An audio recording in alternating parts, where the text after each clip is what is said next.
तो दर्शक बंधु वर्तमान राशन कार्ड को लेकिन आम राज्य सरकार तरफ गोटे बड़ घोषणा करा जायछि।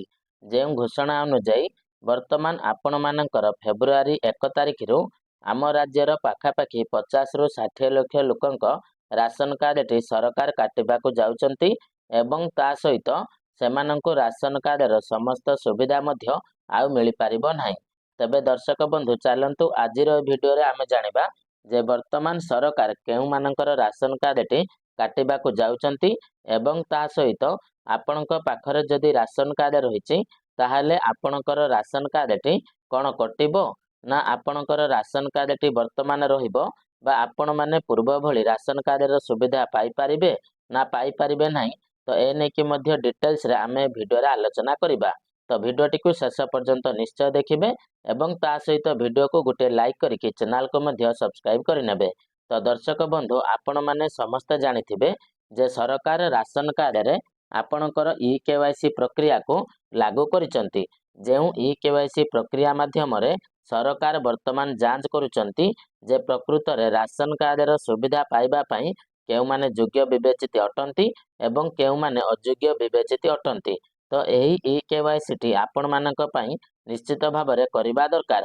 ତେବେ ଦର୍ଶକ ବନ୍ଧୁ ଆପଣମାନେ ଏ ଜାଗାରେ ମନେ ରଖନ୍ତୁ ଯେ ବର୍ତ୍ତମାନ ସମୟରେ ଆମ ରାଜ୍ୟ ଓଡ଼ିଶାରେ ପାଖାପାଖି 3,26,00,000ରୁ ଅଧିକ ଲୋକ ରାସନ କାର୍ଡର ସୁବିଧା ପାଉଛନ୍ତି। ତେବେ ଏ ଭିତରେ ବା ସରକାରଙ୍କ ତରଫରୁ ଯାହା କିଛି ବି ସୂଚନା ଦିଆଯାଇଛି ବା ସେହି ସୂଚନା ଅନୁସାରେ ବର୍ତ୍ତମାନ ଆମର ରାସନ କାର୍ଡରେ ଯେଉଁ ଇ-କେୱାଇସି କରାଯାଉଛି ତ ଏ ପର୍ଯ୍ୟନ୍ତ ପାଖାପାଖି ଆହୁରି 49 ଲକ୍ଷ ଲୋକ ରାସନ କାର୍ଡର ଇ-କେୱାଇସି କରିନାହାନ୍ତି ଏବଂ ସରକାର ମଧ୍ୟ ଏବେ ଘୋଷଣା ମଧ୍ୟ କରିଛନ୍ତି ଯେ ଆପଣଙ୍କର ଜାନୁଆରୀ 31 ତାରିଖ ଏହି ଇ-କେୱାଇସିର ଶେଷ ତାରିଖ ରହିଛି। ଜାନୁଆରୀ 31 ତାରିଖ ଭିତରେ ଯେଉଁମାନେ ଇ-କେୱାଇସି କରିବେ ନାହିଁ ସେମାନଙ୍କର ରାସନ କାର୍ଡଟି କନଫର୍ମ ମଧ୍ୟ କଟିବାକୁ ଯାଉଛି ବା ସେମାନଙ୍କର ନାଁଟିକୁ ରାସନ କାର୍ଡରୁ ସରକାର କାଟିବାକୁ ଯାଉଛନ୍ତି। ତ ଆପଣମାନେ ଜାଣିଲେ ଯେ 49 ଲକ୍ଷ ଲୋକ ବର୍ତ୍ତମାନ ସୁଦ୍ଧା ବି ରାସନ କାର୍ଡର ଇ-କେୱାଇସି କରିନାହାନ୍ତି ଏବଂ ତା ସହିତ ଦେଖନ୍ତୁ ବର୍ତ୍ତମାନ ସରକାର ଡିକ୍ଲେୟାର ମଧ୍ୟ କରିସାରିଛନ୍ତି ଯେ ବର୍ତ୍ତମାନ ସୁଦ୍ଧା ବି ପାଖାପାଖି 40 ଲକ୍ଷରୁ ଅଧିକ ଲୋକ ବର୍ତ୍ତମାନ ଭୂତ ହିତାଧିକାରୀ ବା ରାସନ କାର୍ଡରେ ଅଯୋଗ୍ୟ ବିବେଚିତ ଚିହ୍ନଟ ହୋଇଛନ୍ତି। ତ ଯେଉଁମାନଙ୍କର ରାସନ କାର୍ଡଟି ଫେବୃଆରୀ ମାସରୁ ମଧ୍ୟ କଟିବାକୁ ଯାଉଛି। ତ ବର୍ତ୍ତମାନ ଆପଣଙ୍କ ମନରେ ପ୍ରଶ୍ନ ଆସୁଥିବ ଯେ ଏହି ଯେଉଁ 40 ଲକ୍ଷ ଲୋକଙ୍କୁ ବର୍ତ୍ତମାନ ସରକାର ଚିହ୍ନଟ କରିଛନ୍ତି ବା ଏହି 40 ଲକ୍ଷ ଲୋକଙ୍କର ରାସନ କାର୍ଡଟି ଯେଉଁ କଟିବାକୁ ଯାଉଛି ତ କେଉଁ ଆଧାରରେ ବର୍ତ୍ତମାନ ସରକାର ସେମାନଙ୍କୁ ଚିହ୍ନଟ କରିଛନ୍ତି ବା ସେମାନଙ୍କର ରାସନ କାର୍ଡଟି କାଟିବାକୁ ଯାଉଛନ୍ତି। ଏ ପ୍ରଶ୍ନଟି ଆପଣଙ୍କ ମନରେ ଆସୁଥିବ। ତ ଚାଲନ୍ତୁ ଏ ପ୍ରଶ୍ନର ଉତ୍ତର ବର୍ତ୍ତମାନ ମୁଁ ଆପଣମାନଙ୍କୁ ଏ ଭିଡ଼ିଓରେ ଦେଉଛି, ଟିକେ ଧ୍ୟାନର ସହିତ ଆପଣମାନେ ଦେଖିବେ। ତ ଦର୍ଶକ ବନ୍ଧୁ ପ୍ରଥମତଃ ଯେଉଁମାନେ ବି ଜାନୁଆରୀ 31 ତାରିଖ ଭିତରେ ଆପଣଙ୍କ ରାସନ କାର୍ଡର ଇ-କେୱାଇସି କରିବେ ନାହିଁ ତ ସେମାନଙ୍କର ରାସନ କାର୍ଡଟିକୁ ସରକାର କାଟିବାକୁ ଯାଉଛନ୍ତି। ମାନେ ଏବେ ସୁଦ୍ଧା ବି 49 ଲକ୍ଷ ଲୋକ ବର୍ତ୍ତମାନ ସୁଦ୍ଧା ବି ରାସନ କାର୍ଡର ଇ-କେୱାଇସି କରିନାହାନ୍ତି। ତ ସେହି 49 ଲକ୍ଷ ଲୋକଙ୍କ ଭିତରୁ ଯେତେ ଜଣ ବି ଜାନୁଆରୀ 31 ତାରିଖ ଭିତରେ ରାସନ କାର୍ଡର ଇ-କେୱାଇସି କରୁନାହାନ୍ତି ତ ସେମାନଙ୍କର ରାସନ କାର୍ଡଟି କଟିବାକୁ ଯାଉଛି। ତ ଏଇଟା ହେଲା ଆପଣମାନଙ୍କର ପ୍ରଥମ ପଏଣ୍ଟ ବା ଏମାନଙ୍କର ରାସନ କାର୍ଡଟି କଟିବାକୁ ଯାଉଛି।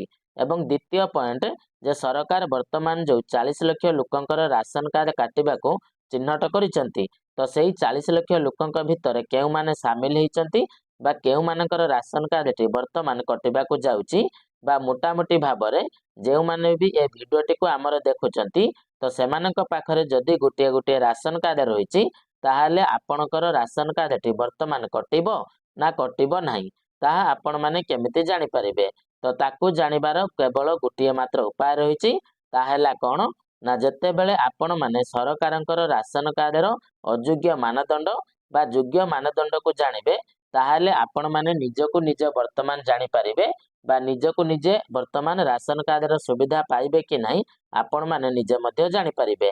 ତ ଚାଲନ୍ତୁ ବର୍ତ୍ତମାନ ମୁଁ ଆପଣମାନଙ୍କୁ ଗୋଟି ଗୋଟି କରି କହୁଛି ଯେ ସରକାର ରାସନ କାର୍ଡର କେଉଁ ସବୁ ଅଯୋଗ୍ୟ ମାନଦଣ୍ଡ ରଖିଛନ୍ତି।